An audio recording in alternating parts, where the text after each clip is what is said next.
This file 23-6704 FH, and defendant's present with counsel. We're here for a probation violation hearing. Ms. Elliott, do you know how Ms. Good wishes to proceed? Yes, Your Honor. Ms. Good intends to enter a guilty plea. Ms. Good, would you please stand and as best you can raise your right hand for me? You swear to tell the truth, the whole truth, and nothing but the truth, so help you God? I do. You can be seated. All right. All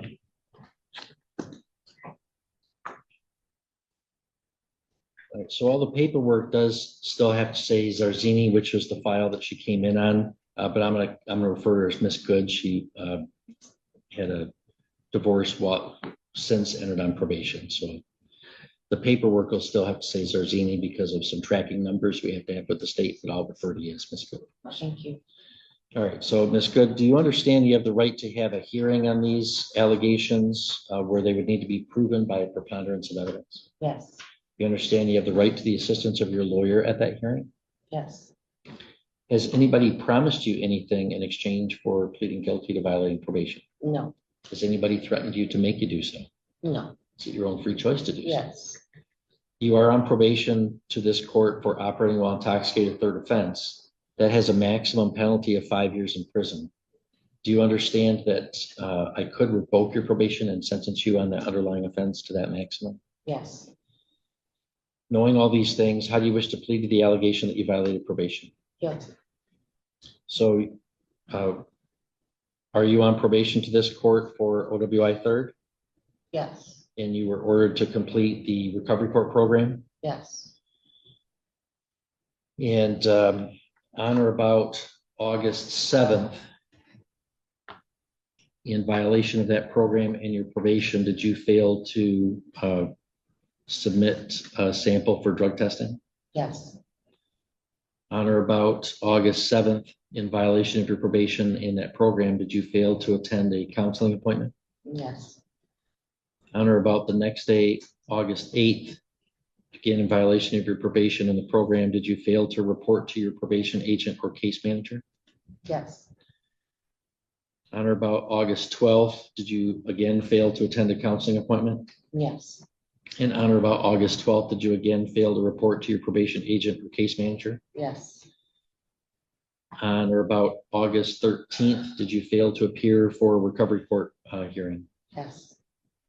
And then did you thereby fail to, or did you fail to abide by the terms and conditions of recovery court program by failing to complete required community service hours for the first full week of August? Yes. And also thereby failing to successfully complete the recovery court program? Yes. Ms. Elliott, are you satisfied with that factual basis? I am, Your Honor. Ms. Goodrich? Yes. Ms. Elliott, are you aware of any promises, threats, or inducements at all? I'm not. Ms. Goodrich? No, Your Honor. All right, Ms. Good, I find that your plea is knowingly, understandingly, and voluntarily made, and that there is a sufficient basis in fact and law to believe that you have violated the terms and conditions of your probation. So I do accept that plea. These are technical violations. They are more than 4. So we're going to schedule this for a probation violation sentencing hearing, and I'll have the Department of Corrections prepare a probation violation report.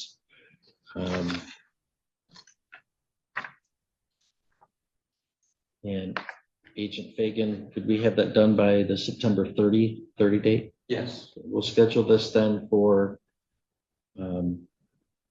September 30 at 11:10 a.m.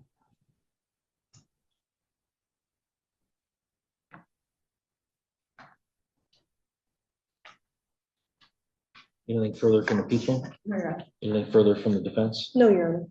Okay, we'll see you then, Kayla. Thanks.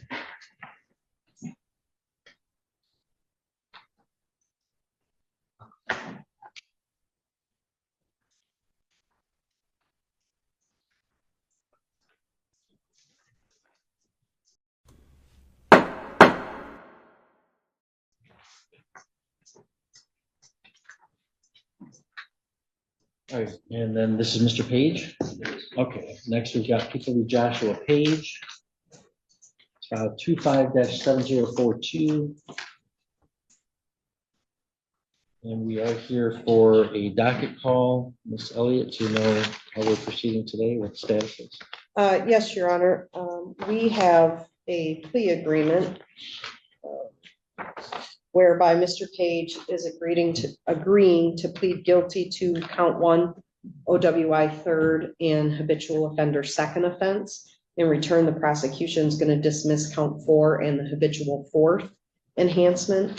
There's a sentencing agreement that any incarceration ordered shall be within the Michigan sentencing guidelines. There's OWI reimbursement of $200, and Mr. Page does wish to avail himself to that agreement. Okay, and do you have a advice of rights form you've signed with them then? Can we I get do that for you? not. Yeah.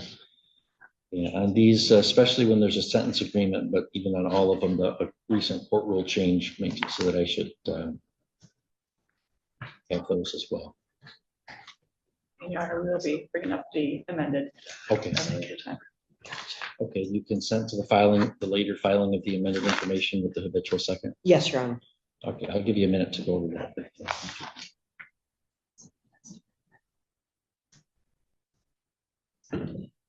Off, and I wanted to refresh my recollection of what had happened in the previous case, and then talk with counsel and chambers about that. And based upon my review of that history, I advised them, Mr. Page, that I would not be accepting any plea bargain that included a sentence cap or sentence bargain in this case. So we'll not proceed with the plea taking today, and I'll schedule this for further docket call on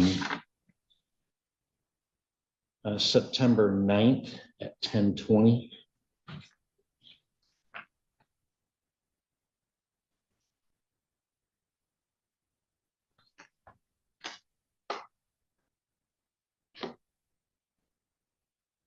Anything further from the people, No, Your Honor, thank you. from the defense? No, Your Honor. Thank you. Okay, we'll see you then, Mr. Page.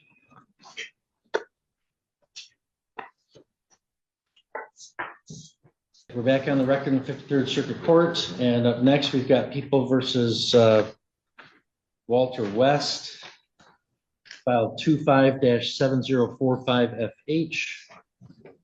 Counsel, you want to state your appearances for the record, please? Anthony Julian on behalf of People. Liz Elliott on behalf of Walter West, who joins us via Zoom. Okay, and we're scheduled for a docket call today. Do you know how we're proceeding, counsel? Your Honor, we have a plea agreement. The prosecution has agreed to allow Mr. West to plead guilty to an amended count 2 of attempt embezzlement of an agent or trustee, 1,000 or more, but less than 20,000. And in return, the prosecution would dismiss count 1, the original count 2, count 3, and the habitual offender enhancement. And restitution is to be determined at a restitution hearing. Okay, do you have a written plea agreement? I do, Your Honor. And you agree to the filing of the amended information? I do. All right, I received that. That's accepted for filing. Mr. West, would you please raise your right hand for me, sir? Yes, sir. Do you swear to tell the truth, the whole truth, and nothing but the truth, so help you God? Yes, sir. You can put your hand down. Are you Walter William West III? Yes, sir. Mr. West, a guilty plea hearing is an important event. It includes the waiver of constitutional and other rights that you have. So I want you to listen carefully. If you have any questions, ask them. If you need time to talk to your attorney, you just let me know. I have to advise you the maximum penalty for the attempted embezzlement over $1,000 is a felony, punishable by not more than 5 years in prison or not more than 1 year in jail. Oh, with probation, or is that like I don't understand what that statutory maximum, what that means. It's a felony punishable by a maximum of 5 years in prison. All right, do you understand that maximum penalty? Yes, sir. Yeah, I don't either. Okay, this says not more than 5 years in prison or not more than 1 year in jail. I'm not sure what that means. In looking at the attempt statute under 750-92, it says not more than 1 year in jail or not more than 5 years in prison. First up, Miss Good formerly, Zarzini's back for a probation violation. She admits one by one, missing drug tests, skipping counseling, failing to report to probation, and even not showing up for recovery court. The judge calls them technical violations, but more than 4 in just 1 week. For someone already on probation for a third OWI felony, that's a serious red flag. Her fate now rests on a violation sentencing hearing, where she could face up to 5 years in prison. Should multiple technical slip-ups be treated as harshly as new crimes? So I don't know what that means either. I guess I'm a little confused. Or in the county jail, if not, okay, yeah. So it's just meaning that we don't have to send, okay, I'm looking at that statute. All right, so Mr. West, what that just means is I don't have to send you to prison. If I don't send you to prison, the maximum is a year in the county jail. If I send you to prison, the maximum is 5 years.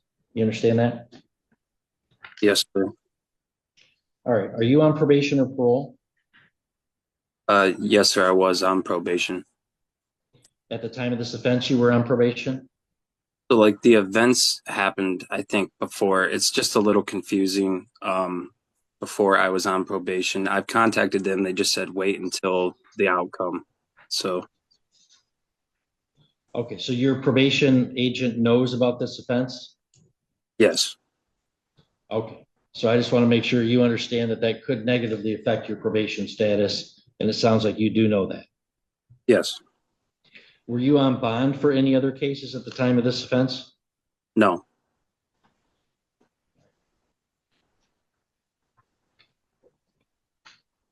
If you enter a plea, you won't have a trial of any kind, and you'll be giving up the rights that you would have had at a trial. Do you understand that? Yes, sir. I want to remind you of some of those rights. You would have the right to be tried by a jury, and at that trial to be presumed innocent unless and until the prosecutor proved your guilt beyond a reasonable doubt. You'd have the right to have the witnesses against you appear and to question them.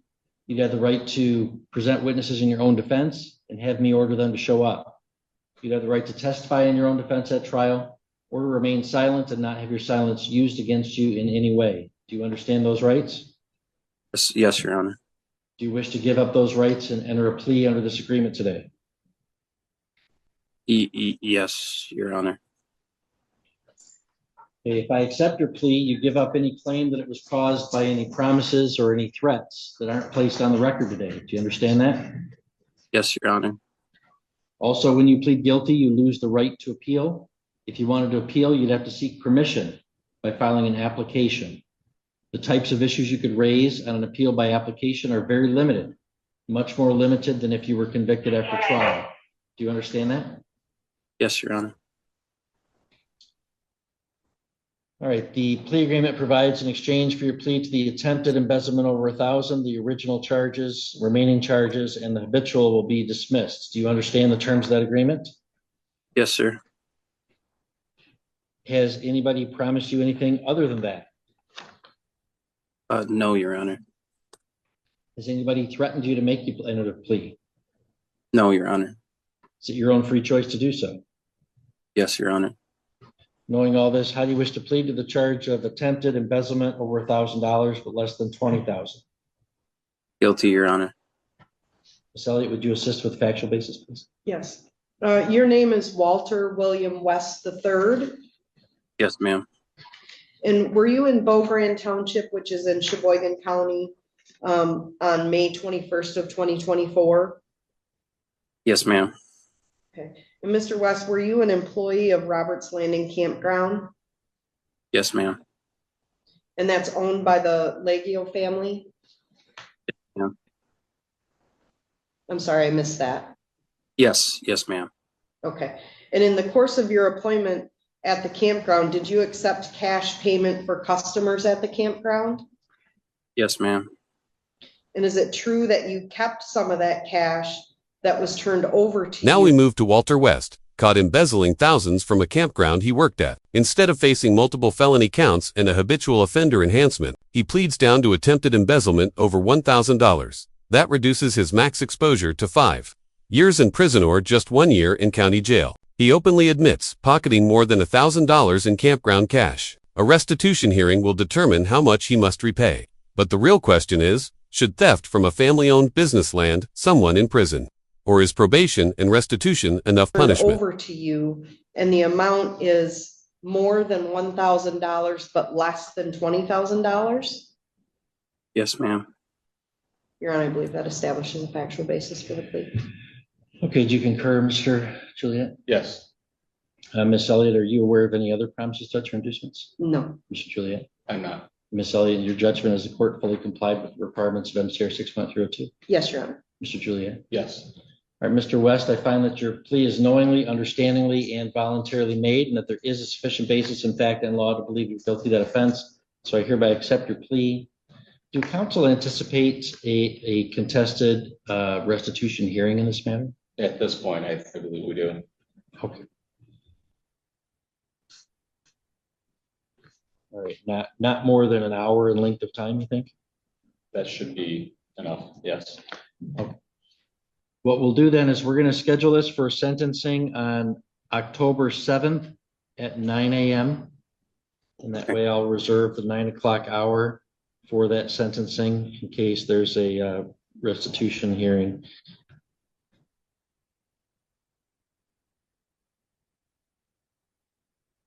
And Mr. West, you'll have to cooperate with a pre-sentence investigation and report.